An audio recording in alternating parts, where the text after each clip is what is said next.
কিন্তু গত 2 মাস থেকে যেই অডিওগুলো শুনছেন এগুলো এআই থেকে, কারণ শেখ হাসিনার জিহ্বার বা পাশের অর্ধেক পুরো অবশ, তিনি একটা মাইল্ড স্ট্রোক করেছেন। শেখ হাসিনা গত 1.5 মাস থেকে কোনো কথা ঠিক মতো বলতে পারছেন না। এখন দেখেন কণ্ঠস্বর এই আর্টিফিশিয়াল ইন্টেলিজেন্স এত স্ট্রং হয়েছে, এগুলো ম্যাচ করে ফেলে। তো আপনারা তো সবাই জানেন, আপনি অস্ট্রেলিয়ার সাংবাদিকতা করছেন, সবই জানেন। বৃহস্পতিবার কলকাতা নিউ টাউনের সাপুজিতে আওয়ামী লীগের শীর্ষ নেতারা এক জরুরি বৈঠকে মিলিত হন। দলের সাধারণ সম্পাদক ওবায়দুল কাদেরের সভাপতিত্বে অনুষ্ঠিত এই বৈঠকে নেতাদের ক্ষোভ ও হতাশা যেন আগ্নেয়গিরির মতো ফেটে পড়ে। দর্শক, শেখ হাসিনা স্ট্রোক করে তার এক সাইড অবশ হয়ে গিয়েছে, তিনি এখন আর কথা বলতে পারছেন না। ইতিমধ্যে এই তথ্য জানিয়েছেন বনি আমিন। তিনি পৃথিবীর সব জায়গায় কিন্তু ঘুরেন, তিনি ভারতে সপ্তাহে 2 বার যান। দর্শক, তার কথাগুলো শুনলে আপনি অবাক হয়ে যাবেন। এমনকি এই বিষয়টি নিশ্চিত করেছেন সাবেক স্বরাষ্ট্রমন্ত্রী আসাদুজ্জামান খান কামাল। তিনি অডিও বার্তায় বলেছেন শেখ হাসিনার যে অডিও বার্তাটি আসছে সেটি এআই দিয়ে তৈরি। দর্শক, সম্পূর্ণ তথ্য জানলে অবাক হয়ে যাবেন যে কিভাবে আওয়ামী লীগ নেতা কর্মীরা শেখ হাসিনার উপর এখন ক্ষোভ ঝাড়ছেন। আপনি ধৈর্য সহকারে ভিডিওটি শেষ পর্যন্ত দেখবেন, একটি লাইক করে আমার সাথেই থাকবেন। শেখ হাসিনা সম্পর্কে যেই প্রোপাগ্যান্ডা ছড়াচ্ছে বাজারে, যে তার ভয়েস ছাড়ানো হচ্ছে, কিন্তু আপনারা কি কেউ তার ভিডিও দেখেছেন? গত 3 সপ্তাহ আগে অথবা 4 সপ্তাহ আগে তিনি কিন্তু একটা মাইল্ড স্ট্রোক করেছেন এবং জিহ্বার এক অংশ কিন্তু ওনার, শেখ হাসিনার জিহ্বার এক অংশ অবশ হয়ে গেছে। তিনি ঠিক মতো এখন শব্দ উচ্চারণও করতে পারেন না। আগে উনি সুপারি মুখে দিয়ে কথা বলতেন, উনি কথা বলার সময় বোঝা যেত যে উনি মনে হয় মুখের ভেতরে সুপারি রেখেছেন। আল্লাহ তাআলা এখন জিহ্বার অর্ধেক এখন অবশ করে দিয়েছেন এবং উনি কিন্তু যে কথা বলেন এই কথাগুলো এআই দিয়ে তৈরি করা। আপনারা অনেকে দেখেছেন যে এলন মাস্ক এবং প্রেসিডেন্ট ট্রাম্প এবং বিশ্বের অনেক নামি দামি লোকের ভয়েসকে কিভাবে এআই করে বাজারে প্রপাগান্ডা রটানো হচ্ছে। শেখ হাসিনা তিনি কথা বলতে পারছেন না, দুর্ভাগ্য। আমি আবারও বলে রাখছি, শেখ হাসিনাকে যে গণেশ পাল্টানোর পরে 5 আগস্টে শেখ হাসিনা যখন চলে গেছে, তারপর থেকে গিয়ে তার কোনো ভিডিও বার্তা আপনারা কেউ পেয়েছেন? কেউ ভিডিও বার্তা পাননি, শুধু তার একটা ফটো মেরে পেছন থেকে ভয়েস চালানো হয়েছিল। হ্যাঁ, তিনি কয়েকটা অডিও ক্লিপ উনি ছেড়েছেন, কিন্তু গত 2 মাস থেকে যেই অডিওগুলো শুনছেন এগুলো এআই থেকে, কারণ শেখ হাসিনার জিহ্বার বা পাশের অর্ধেক পুরো অবশ, তিনি একটা মাইল্ড স্ট্রোক করেছেন। শেখ হাসিনা গত 1.5 মাস থেকে কোনো কথা ঠিক মতো বলতে পারছেন না। এই দেশের রাষ্ট্র ক্ষমতায় যখন তিনি ছিলেন তখন তার মুখে থাকতো সুপারি, আর এখন ওনার জিহ্বার অর্ধেক অবশ। সুতরাং এই কথা বিশ্বাস করবেন না। আমি আবারও বলছি, শেখ হাসিনার যত অডিও ক্লিপ এখন শুনছেন গত 2 মাসের আগ থেকে, সেপ্টেম্বরের পর থেকে, এগুলো সবগুলো এআই দেওয়া। তার জিহ্বা ঠিক মতো চলে না, তিনি খেতেও তাকে কষ্ট করতে হয়, জিহ্বা ঠিক মতো কাজ করে না তার।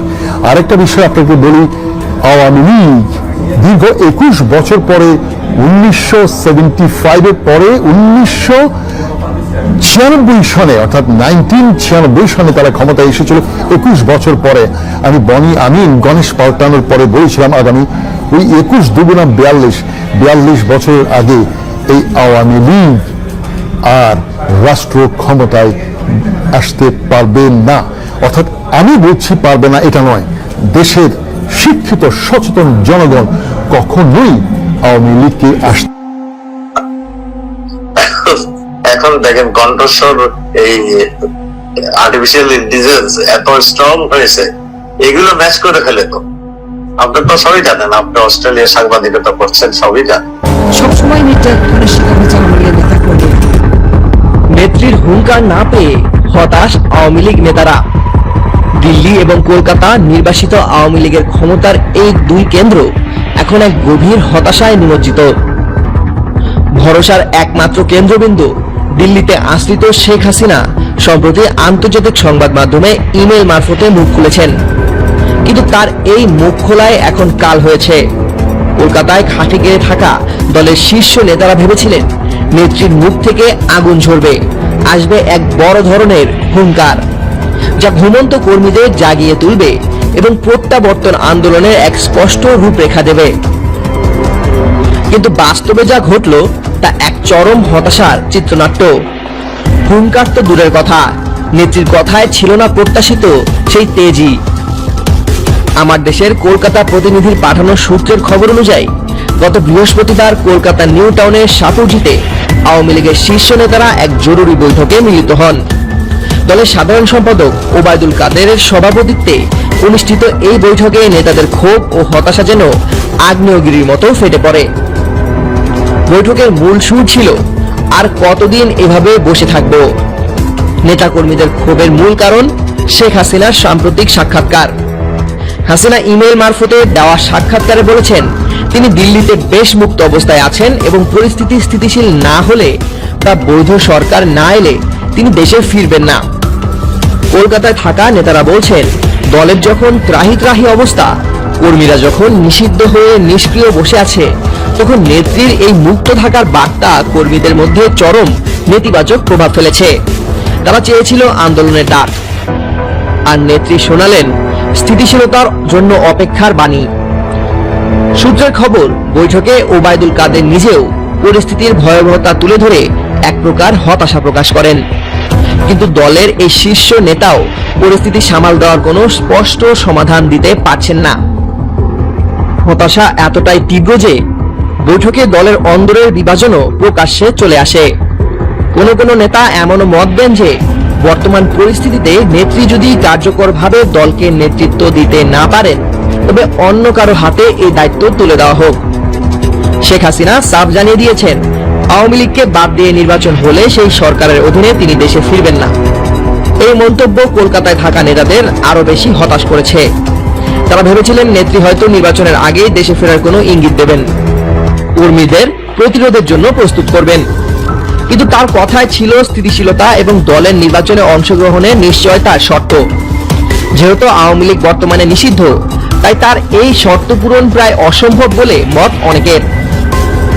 ফলে যে হুঙ্কার শুনে নেতাকর্মীরা চাঙ্গা হবে বলে আশা করা হয়েছিল, তার বদলে জুটেছে একরাশ হতাশা।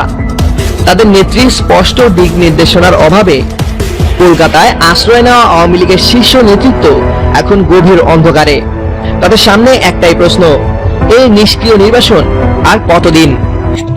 দর্শক, কয়েকদিন যাবৎ ধরে শেখ হাসিনার বিষয় নিয়ে একটি গুঞ্জন সৃষ্টি হয়েছে যে শেখ হাসিনা তিনি মারা গিয়েছেন। দর্শক, অবশেষে শেখ হাসিনাকে নিয়ে চাঞ্চল্যকর তথ্য দিয়েছেন বনিয়া আমিন। তিনি পৃথিবীর সব জায়গায় কিন্তু ঘোরেন, তিনি পৃথিবীর সবটি জায়গায় ইতিমধ্যে ঘুরে ফেলেছেন। ভারতে তিনি সপ্তাহে 2 বার আসেন কমপক্ষে।